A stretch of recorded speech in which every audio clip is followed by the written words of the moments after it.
Hey y'all, welcome back to my channel. It's me, Kia Simone, and it's time to catch up on our reviews. So as I promised y'all, y'all found us another show, and it's the Never Ever Met. Now, I wasn't paying the show any mind. I hadn't seen anything about it, but people kept suggesting it in the comments, so I went to check it out, and I'll be damned if this ain't some full-on bullshit. I see why y'all want me to review this. Somebody said in the comments, I would love to hear your take on their foolishness. And that's what this is, foolishness. How the hell you date somebody in your DMs for 12 years and ain't never met them in real life? But you know what? Let's just get into it. Before we do, please be sure to like, share, comment, and subscribe if you've not already. Of course, I got to shout out my super thankses. Thank you so much to Tech Mama, Mari Stanley, Yvette Greer, Pretty Black Girl 74, and Winnie Mangum. Thank y'all. And happy belated Father's Day weekend to all the daddies, the something like a daddies, the step daddies, the uncle daddies, the granddaddies, the big daddies. I hope y'all had an awesome weekend. So the premise of this show is you have these 7 couples who have been dating online and they've never met in person. And they range in age from anywhere from late 20s, like 27, 28 years old, to late 40s, early 50s. So the foolishness knows no age. This is some equal opportunity bullshit. And child, they had one couple that had to go in the first or second episode. I said, not y'all just met and y'all already got DV going on. Not the man trying to whoop her ass. It's a mess. And it proves the point I always say when people ask me why don't I do online dating? And I tell them because I don't have no trouble meeting a fool in person on my damn own. So I'll be damned if I go pick them up from the internet. So these 7 couples, they've been dating basically online. And this show is going to bring them together to meet for the first time. All of the couples are going to be living together in a house. So they go from never ever meeting each other to living together to see if they actually like each other offline and if they want to pursue a relationship in real life. For some of these people, they have distance between them. And so the distance makes sense as to why maybe they have this extended online relationship. But some of these couples are full of shit and they ain't got no excuse. The first couple got on my damn nerves because what do you mean y'all have been dating online for 12 years? This first couple is Josh and Shay. Josh is 32, Shay is 30. Now, they've been talking apparently since they've been 18 and 20 because that's what the math is for 12 damn years. And Shay's concern is that they have this great chemistry online, but what if that chemistry doesn't translate to in person, which is a valid fear to have. But I mean, what in the 12 years of slave is going on? I get that they live in 2 different states, but y'all could have walked and met each other halfway by now. So the next couple we meet is Joanna, who also goes by Jody. They call her Jody in most of the episodes. She's 31 and she's dating a guy named Aaron, who is 27. Now, they ain't as bad. They've been dating online for about 9 months, but I'm gonna tell you, I don't think she really liked that man like that, and I don't think that man really liked her like that, and I don't think it's her. I think he don't like girls like that, but that's just me. According to Jody, she really likes Aaron, and the thing that she likes the most about him is that he's so supportive because she says she doesn't have a strong support system. She doesn't have a lot of support in her life, so his support means a lot to her. But her fear is the same fear that Shay has, that whatever chemistry they have online won't translate to in person. Now, the next couple is Sienna, who is 43 years old, and she's dating a guy named Brandon, who is 35. They've been dating online for about 10 months, and according to Sienna, the reason that they have not met in person is because Brandon has small children, and that has caused a delay in them being able to get together. Now, after watching these episodes, I don't know about that. I think she's a little bit crazy. We get introduced to those first 3 couples, and then we get to see them going into the house. So those 3 ladies are the first 3 ladies in the house. And of course, they're coming together and bonding over the fact that they're all dating people that they've never met a day in their damn life. And they're talking about how excited they are to meet their little screen buddies and how long they've waited for this when they found out that Shay has been waiting 12 damn years for this girl. Do you understand that in 12 years, you could have gotten married, had kids, got a divorce, had an entire whole phase, and then met another man? Like 12 years. The next couple is Sandia, who is 27, and Chris, who is 35. Now, Sandia said that she really likes Chris. She likes that he is honest and ambitious, but what she dislikes about him is that he loves strip clubs and flirting with women. Now, when I was watching this very first episode, I was thinking to myself, I might need to give it a few episodes, but this month here seems like a complete jerk to me. Well, I done watched all 8 episodes. I'm gonna spoil it for you. He's an asshole. From the very first episode, they played a clip of Sandia and Chris having a conversation online. And he's saying to her, I'm going to warn you in advance that I might make a comment or 2 or 3 or 4 or 5 that you don't like. And I'd have told him, I'm going to warn you in advance that this can go from sugar to shit real quick. I got Excalibur for a tongue, so tread at your own risk. Because that whole warning is to prepare you for disrespect and testing of your boundaries. And I'm gonna tell you right now, I'm the type of bitch, you test my boundaries, I'm gonna bounce you off the motherfuckers like WWE ropes. You know not to play with me no more. And the thing is, Sandia comes across so sweet and demure. She's very passive. She's the kind of person you can run over. She comes across as the kind of person who doesn't have strong boundaries, who is gonna kind of let you handle her, and he's the kind of guy that's gonna take advantage of that. Now, the next couple is Alexis and Dominique. Alexis is 31, Dominique is 30. They've been dating for somewhere around 6 months online. She said they supposedly exclusive, or at least that's what she hopes. When I tell you, if toxic was a couple, these motherfuckers here got put out so fast, child, we'll get into them because they are highly problematic. But the next couple that we meet is a more mature couple. We meet Diamond, who is 44, and she's dating a guy named Aaron as well. He's 51 years old, and they've been dating online for 5 years. I said, now, what in the midlife crisis hell is going on? That you got a big 51-year-old man who has been seeing a woman virtually for 5 years and they never made a move to meet her. Just what is you doing? What is you going through? She just as crazy as him. She in the confessional calling him her man and her boo. And I'm trying to figure out how, and you ain't never laid eyes or hands on this man. Now, she did go on to say that he did some shady stuff about 2 years ago, and that compromised their relationship. Baby, the whole 5 years been shady. Y'all been talking online for 5 years. Y'all are both over 40 years old, and this man ain't never done nothing to try to meet you. Everything is shady about this shit. At the point that Diamond enters the scene is where we start to see them exploring the house, and that's where we find out that Diamond is a little bit messy. Diamond comes in, and she's looking around, and she realizes that they have all 7 women sharing a bedroom and all 7 men are sharing a bedroom. And she said, oh no, I don't know about this, because see, I don't do women because women are catty. Now, she said this, but when I tell you, it ain't a bigger starter in this house. The last couple to enter the scene is Millie, who is 32. She's dating Greg, 31. They've been dating for 3 years, but let me tell you the problem with these fools. These fools both live in LA. What do you mean y'all live in the same city and have not met in 3 years? Why won't y'all get off the internet and in each other's faces? I do not understand. 3 years? Now, once all of the ladies are there, we meet the house host, who is Taronda Jones. Y'all remember her? She was on Empire. She was Cookie's assistant on Empire. When I tell you I love her, I love her. But she is the host. I think she's absolutely perfect for it. She is, I love her.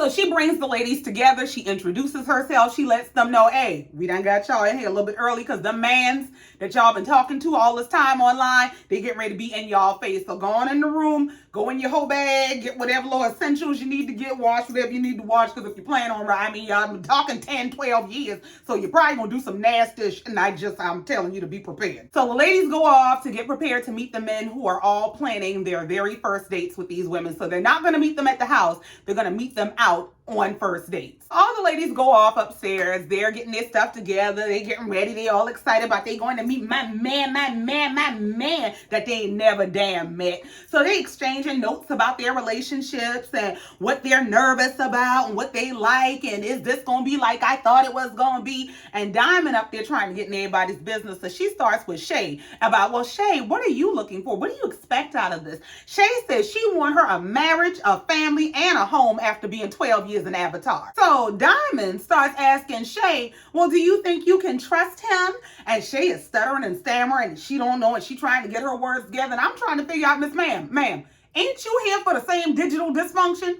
Ain't you the one that said you've been dating a man for 5 years online and he did some shady 2 years ago and y'all broke up and now y'all back together, and even amongst all that, y'all ain't never met? Do you trust your man? That gets under my skin. When people are so outwardly focused and they so worried about the next person's relationship when theirs is a whole mess. So now Diamond going around getting in everybody's business to avoid getting in her own, and she starts asking Alexis about her and Dominique. And Alexis said the only thing that she doesn't like about Dominique is that he has a temper and that he wants more kids. And for her, kids are a non-negotiable. She said, he got kids, I got kids. What the hell we need kids together for? And girl, when I tell you this is a man you don't want no kids with, this man's so damn crazy. So after Diamond done got in everybody's business, we see all the ladies going off to their dates and meeting their guys. The first couple that we see meet is Sienna and Brandon. Now, Sienna goes in. Brandon has planned a cooking date for them. I love shit like that. He said he was very attracted to her upon laying eyes on her. He said it felt like winning the lottery. I told him so sweet. Well, Dominique planned a yoga date. Alexis gets out of the car. She sees him in person and she said he is fine. Period. End of sentence. Well, him not so much. He said he saw her and she wasn't quite what he was expecting. It wasn't quite what was in the pictures. Her curves weren't boom, bam, powing as hard as they were in the pictures. I said, here we go with this bullshit. He said she looked good. She's very much attractive, but it just wasn't hitting for him. If you don't hit hell, he got the nerve to be in the confessional dressed like a drunk UPS driver, talking about it just ain't the proportions I expected. And they showed the pictures that I guess he was comparing her to in real life. Now, I don't know if she uses filters. I don't know if she did do anything in terms of snatching her waist, but to me, that girl looked amazing. He gave every bit of shallow and superficial. Men like that, I don't know how they turn women on. And then while he's sitting in the confessional talking about her body just ain't hitting like that for him, the first thing he's trying to do straight out the gate in her face is hit it. She's joking that, oh, he must have chose a yoga date to get her ready because the first thing he did is got her face down. Up. Now he done talked all that shit in the confessional, talking about what her body ain't hitting on and she ain't as attractive, but in her face, he's saying to her, oh, we getting married tonight. You know, Vegas ain't that far. Sir, on your way to Vegas, could you stop by hell? So we move on to Millie and Greg, which is a couple who both live in LA, but they've been doing this virtual dating for 3 years. And Greg is saying that he thinks what has prevented him from meeting her in person for so long is that he has an internalized fear that he might mess this up. So they meet to go on a pedal boating date. And when they see each other, they're both very attracted to each other. Greg said he thinks she's absolutely beautiful, but he can't tell her that because women like men who play hard to get. I said, who is telling y'all this dumb shit? Where did you get that dumb shit from? What do you mean? Women like men who play. No, we like compliments. Tell me I'm beautiful. What the fuck? What are you talking about? And if you told me yesterday, tell me again today because I might have forgot it. You might have changed your mind. We like to hear that regularly. I don't know who is out here selling men these plans for failure about women like men who play hard to get. That's some bullshit. Beauty and the Beast is a damn cartoon. Stop that bullshit. Now, Millie, on the other hand, her concern with Greg is that she'll never get to see the serious side of him. She said because all he does is laugh and joke and troll, but he does it to a degree that it deflects from the ability to have a serious conversation. And for a woman, that is uncomfortable. It's one thing to, have a sense of humor and like to laugh and joke and have a good time. But if, as a woman, I feel like you can't turn that off and I feel like you can't appeal to the deeper parts of me, we might not be able to grow into anything. So they cut back to Dominique and Alexis, and he over there letting her believe all kinds of fantasies. She's telling him about with this in-person chemistry, you might be stuck with me. Girl, just wait a minute. Meanwhile, his ass is in the confessional saying how he's just not that attracted to her like that. But if they get along well, if her personality is nice, they can probably get past that. Now, this nigga is so bold. He got the nerve to start asking her, what do the other women at the house look like? What? She said, hold on, player. I don't need no friendly ass man, okay? You ain't gonna be out here smiling and skinning and grinning in everybody's face like you skin and grin with me because we gonna have a problem. Baby, I'm gonna touch your hand when I say this. Y'all already got a problem. But apparently that bullshit turns him on. He said she's a little bit jealous and clingy, but he likes that because he is too. So then we cut over to Shay and Josh, who are meeting after 12 entire years. Just walked up with a dress with, nothing on under it. I see you going to get your man. And when I tell you they ain't waste no damn time, they about sucked each other's faces down. Okay. Shay said she felt everything. She feels the butterflies all over the place. She said it's exactly what she thought it would be. And they had the same chemistry in person that they have online. Y'all better after 12 damn years. Shit, I know real life relationships that ain't lasted 12 years. So then we cut over to the Sandia and Chris date. They're finally meeting. He said they haven't met in person for a number of reasons, but the sexual tension between them is on a million. Girl, sir. Chris said because the sexual tension is so high, they've been sexting, they be sending each other nasty shit on their text messages, but he's worried, like everybody else, that chemistry may not translate in person. So Sandia pulls up to meet Chris. They're so excited to see each other, and she is gorgeous. She's so pretty, and she's so sweet and soft-spoken. You can tell she has such a sweet, gentle spirit, and when I tell you this dude's a jackass, mean, but he starts out well. He starts out talking about how beautiful she is, how impressed he is that she looks just like he thought she would, that she looks the same as she looks online. And she said, yeah, you do too, except you're a little bit shorter than I thought. But I mean, so then we cut over to Joanna, aka Jody, and Aaron. Aaron said that they intended to meet at one time in the past, but it never happened because he booked a flight but lost his ID. Well, baby, that might have been a sign. Well, after that, Aaron said this is his second chance to get it right, but his main concern is that Jody seems to have a wall up. She doesn't want to let anybody get close to her heart, and he feels like that's going to be a problem for them, and I'm thinking you're right. Now, from the moment this girl lays eyes on this man, she got concerns and complaints. She sees him and he's walking up to her, and she feels like he's doing this slow, sexy, intentional GQ walk, and it's a turnoff. She said it was giving very much romance novel. It was giving you're laying it on too thick and you don't have to do all that for me. So as they get the date started, he starts by telling her, I know that you told me you're Latina, and I took a salsa dancing class when I was smaller, and so I wanted to do this salsa dance with you. I want to show you what I know. So they get the salsa in, and he don't know nothing. He's not doing it right. And she was like, so hold on, when did you take this class? This man said when he was 8. She said, oh hell no, you don't get to do some shit in elementary school and come to me as a big grown-ass man about watch me salsa dance. That ain't how this works. So we cut back over to Shay and Josh. They so happy to be together after these 12 years. They on the Ferris wheel all hugged up. And she talked about how she just love everything. She said, now while we up here talking and hugging and all in love, please tell me why you ain't made it to Miami yet. This man said, well, we got to find a middle ground. You know, I don't want to be too far from my kids. What that got to do with going to visit her? She asked, why have you not made it to Miami to see me yet? Why are you avoiding me? And your answer is, we got to find a middle ground. If you fly to Miami, you ain't gonna be able to go back home. He's explaining in the confessional that he has a 13-year-old son and a 3-year-old daughter.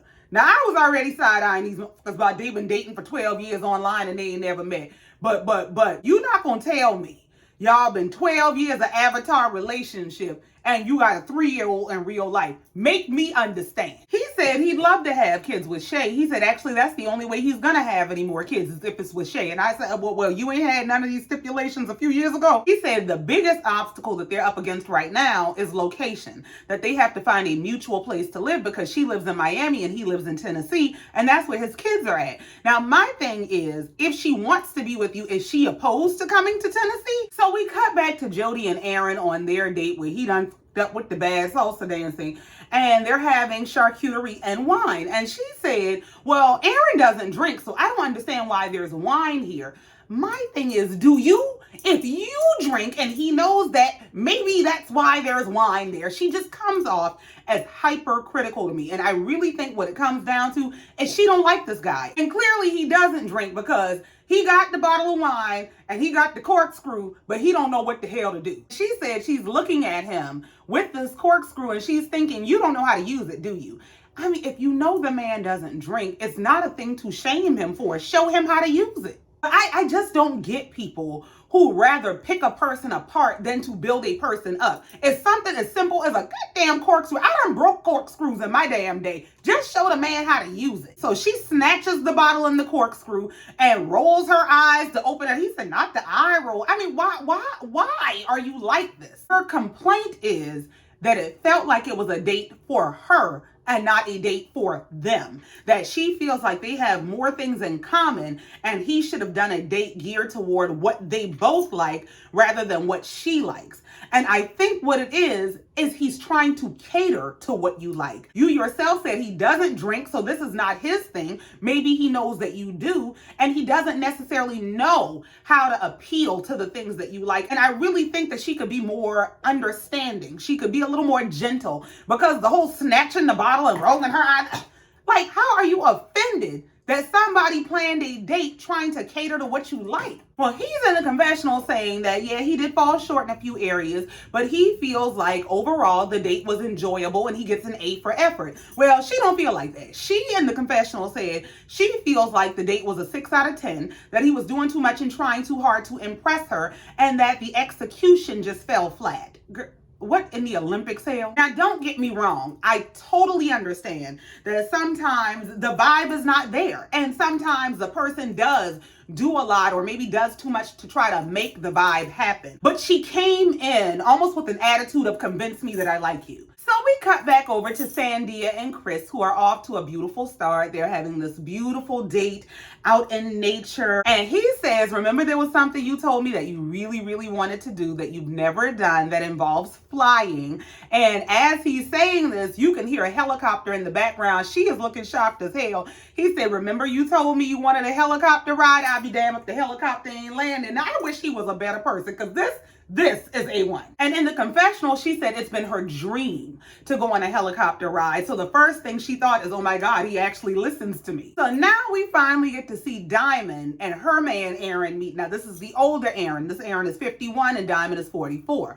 Well, he said, they've been dating virtually for a few years. The thing that he feels like binds them, that brings them together, that they have in common the most is that they're both preachers' kids. So they have very similar upbringings. And he feels like with Diamond, he's found a best friend. But about 2 years ago, he lost hope that he would ever actually get to meet Diamond in person, and he made a wrong turn. Diamond walks up. She is in a beautiful off-shoulder turquoise dress. She is a BBW, and he said that's what he like. He said he's a BBW lover. He don't date slim women, so Diamond is absolutely his type, and I love that for her. So they sit down at the table for their date, and Diamond is sitting there looking as pretty as she can be, and he looks over at her about you all I want, and she said, oh, well, it's funny you say that because I got to get this closure. He said, here we go. Yes, here we go. She said, so I just want to know why you would go on Facebook and show the ring that you were planning to propose to another woman with. I said, excuse me, what? Now he's sitting there looking sad and scared and like he don't know what to say. And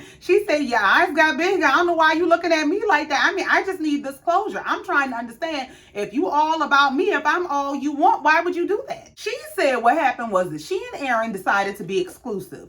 And after they decided to be exclusive, she gets on Facebook one day to see him posting a ring that he's planning to propose to another woman with. And that happened 2 years ago. And she said she's been waiting the entire 2 years to look him in his face and ask him, what the hell was you thinking? He said, well, in all honesty, I really just got to a point where I felt like you and I actually meeting, actually coming together was never going to happen. And I just kind of gave up. Well, he apologized and asked for her forgiveness. She said maybe. Next thing you know, she reaching her hand across the table and he grabbing her hand, but I love you, man. She joined us up. No, we was going to have to wrestle a little bit. You gave up a whole ring while you were supposed to be in this damn virtual relationship with me. We supposed to be living in a whole Sims world, and you out there in the real world giving just real rings? Oh, we got a real problem. So we cut back to the house. We see Josh and Shay coming back from their date, and she has him trailing behind her, but I want to introduce you girls to somebody I love so much. Well, it looks like all the other men are already there. They in the kitchen cooking and getting to know each other. Well, Jody don't like her man. Y'all know she already been critiquing Aaron from the time she walked up to him. She in the damn kitchen with all the other men, I guess, checking out the prospects, and then they keying about where everybody from. And Dominique, Alexis' little boyfriend, the one who thought her body ain't all that and it ain't what he expected. He admitted, yeah, I'm from Chicago. And I'm from Chicago too.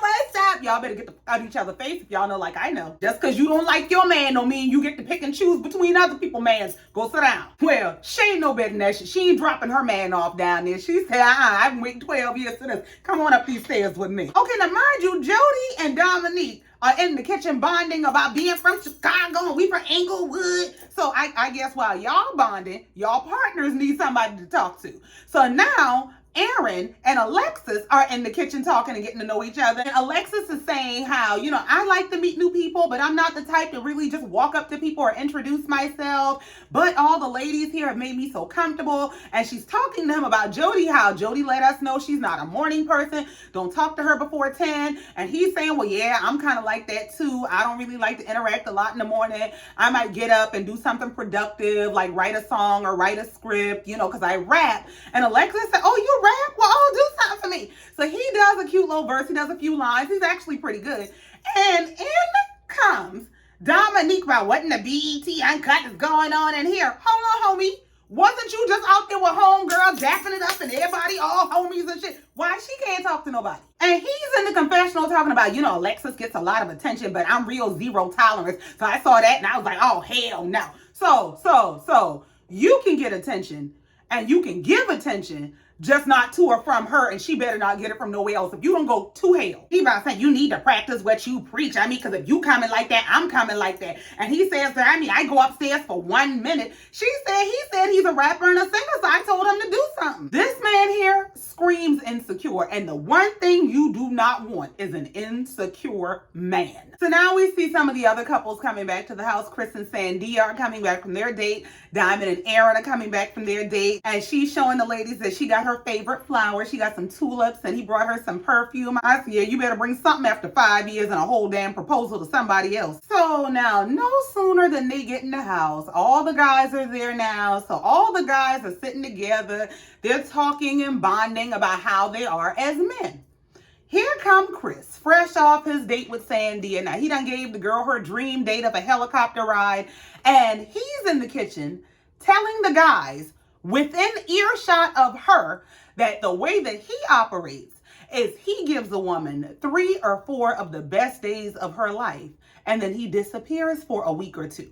So the other guys are like, so you like to play games. And he's going off about, no, what y'all guys don't understand is no matter how good you treat a woman, no matter how much time you do or don't spend with her, she's always going to be looking for another nigga. So that's what in the brokenhearted hell is going on. Just who dumped you? And he's announcing to the guys that me and Sandia, we aren't anything. We're not dating. We're not exclusive. She's not my girlfriend. I'm not her boyfriend. I date a lot of girls. I talk to a lot of girls. I flirt with a lot of girls. You a weak man. Anytime you need the attention of a whole lot of different women to validate yourself as a man, it's because you have some weakness within that you're trying to fulfill with that outside attention. He's carrying on. He can see the girl standing right there, and he's carrying on about how he gets a lot of girls. It's easy for him to get girls. Like, sir, I don't think these men care. Every man in here has been able to pull at least one woman that they got in this house. You ain't all that damn special. And Sandia is in the confessional saying how she hears him telling all the guys how they're not in a relationship, there's nothing special between them, and she feels like he's being very disrespectful. When I tell you this ain't a red flag, this is a red comforter. So now after he done said all that shit with the girl standing right there, all of a sudden he's gonna start hollering at her, but can you leave? Can you go? You over there ear hustling. No! You in here talking cash shit. After I done got off the internet and into a strange house with strange people to get to know you. And the first thing you want to tell these strange people is how I'm a stranger too. You don't know me like that. We ain't in no relationship like that. You can get anybody you want. You just happen to be here with me if you don't catch the first flight to hell. So now as this episode is wrapping up, we see that Alexis has gone from making conversation to Aaron to now she's shooting and she's teasing Greg, the one who's in the relationship with Millie, who they've been in LA for 3 years and still ain't met, even though they were in the same city. Yeah, him. She's messing with him about he got on his hoochie daddy shorts. Well, who's mad but the insecure, drunken, UPS working looking nigga? He's in the confessional about, yeah, Alexis was digging Greg and his hoochie daddy shorts. Like, he says he feels like she was flirting with the man right in his face and it was pissing him off, but he's holding it in. Now, for me, I guess from his perspective, it might have come off as flirting. I thought it was more of just shooting between these guys and girls. You're in a co-ed house where you're going to have men and women together. We cannot pretend that we don't see each other and we just going to put our heads down and the women's ain't allowed to talk to the men's. And it seemed more like she was teasing him, like you would tease a male friend. Like, why you got on them hoochie daddy shorts? Every time I see you, you got your ass out. And personally, I know people who joke with their male friends that way, and it don't mean that they want them. It don't mean that they flirting. But I guess that just was not up his alley, and it pissed him clean off. Because when I tell you, they acted a fool. They acted a motherfucking fool. So now it looks like most of the couples are winding down for the night, but you have Alexis and Dominique and Shay and Josh downstairs at the kitchen table. And Dominique brings up that he feels like Alexis has been saying that can be considered flirting all day long. And she's saying, I wasn't flirting with nobody. I just called the man shorts hoochie daddy shorts. And Shay was saying, yeah, she was just saying they hoochie daddy shorts. I heard her say it. Shay is saying, I don't really know Dominique and Alexis that well, but Dominique gives me the vibe that he's only here for a party. Back at the table, Dominique is saying, well, if a girl walked by and I told she got a, I'd be wrong, right? And Alexis is saying, well, yeah, I mean, I'll give you that. And she says in the confessional, if he was this offended by it, if he really felt like I was saying or doing something inappropriate, why not pull me to the side and have that conversation with me? And back at the table, he's saying, after she took accountability and said, well, you know what? I'll give you that. Maybe I was wrong. If that's the equivalent, then I apologize about that. And he says, yeah, when I see a girl with a ass walk by, watch, I'm going to say, yeah, she got a fat ass. And she's like, what? What it is he's the kind of person who is looking for a problem. First of all, he screams insecure to me. So because he's insecure, he has to make you insecure, because he's not going to be secure unless he feels like you are more insecure than him. So I'm going to figure out how to make you feel like I feel. She's in the confessional saying she is absolutely shocked that this man is this upset, and they are at the point of arguing. They are fighting, screaming, yelling at each other about her telling somebody they had on hoochie daddy shorts. And she's saying, even after I apologize, this man is telling me he's gonna go out of his way to tell another woman she got a ass. She said, what is that supposed to mean to me? I gotta ask myself why I'm supposed to feel bad? I know that's right. He's saying in the confessional that he really didn't like her apology because of her mannerisms and how she went right into yelling and cursing after the fact. Well, you're the person who rejected the apology. She offered you an apology, and in response to her saying, you know what, I don't want to fight with you, in response to her trying to neutralize the issue, you doubled down and said, I'm going to go out of my way to disrespect you because I feel disrespected. You went out of your way to make resolution a non-option. And next thing you know, he's trying to grab on her, and he makes it look like he's playing with her at first about why you disrespecting me, you disrespectful. And she's saying, I wasn't disrespecting you. And you can tell she's laughing and thinking that he's playing. He's not. And even Josh said he's watching this thing unfold, and he's watching her kind of hold her, and it looks like they're laughing and playing. He said they were laughing and playing, and it seemed very innocent at first, and out of nowhere, it just went left. This guy gets mad and pushed the girl across the kitchen. Oh, hell, mother, no. Where is the knife? She said, so you pushing me? This nigga bucked at her about what? She's saying in the confessional how this is a different person than the person I thought I met on the internet. So now they're in each other's faces. He's barking at her about, stop playing with me, bro. Stop playing with me, bro. She goes to push him in the chest. He pushes her back, spins her by the arm, swinging her around. She go to try to slap him. He go to swing back at her. I said, oh, what in the CDB hell is going on here? And that leads us into episode 2. Child, that's it. That's all for episode 1. I'm going to tell you exactly how I feel about this bullshit in episode 2. Thank you so much for coming down here, listening to me, and letting me get this off my chest. Please be sure to like, share, comment, and subscribe if you've not already. And in the meantime, until next time, just like every time, y'all know I love you and I mean it. Bye.